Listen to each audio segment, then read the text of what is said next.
τήθηκε το απόγευμα από τη Λέκια Τάνστ με 2-1 σκόρερ ο Τελιτσέτη, ο οποίος έχασε και πέναλτι.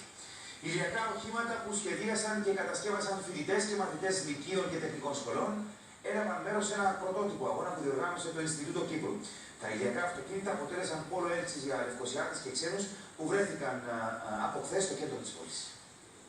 10 πρωτότυπα αυτοκίνητα με συλλέκτες που απορροφούσαν ηλιακή ακτινοβολία, τροφοδοτώντας τους κινητήρες με ενέργεια, είχαν την ευκαιρία να δουν όσοι βρέθηκαν στους δρόμους της πρωτεύουσας το Σαββατοκύριακο.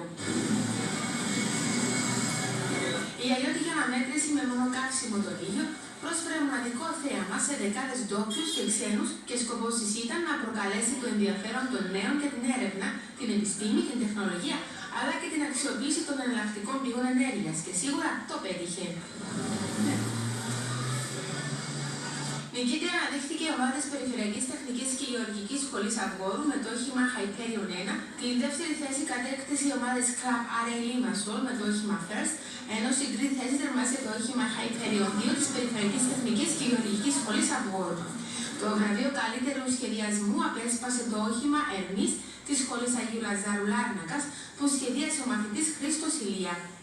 Η έναρξη των εκδηλώσεων που διοργάνωσε το Ινστιτούτο Κύπρου έγινε με μια εντυπωσιακή παρέλαση των ηλιακών οχημάτων που διέσχισαν τις οδούς Λίδρας και Ονοσαβόρου, καταλήγοντας στην Πλατεία Ελευθερίας, όπου το κοινό θαύμασε από κοντά τα μοναδικά αυτοκίνητα που σχεδίασαν και κατασκεύασαν φοιτητές και μαθητές λυκείων και τεχνικών σχολών, οι οποίοι έλαβαν μέρος στον αγώνα.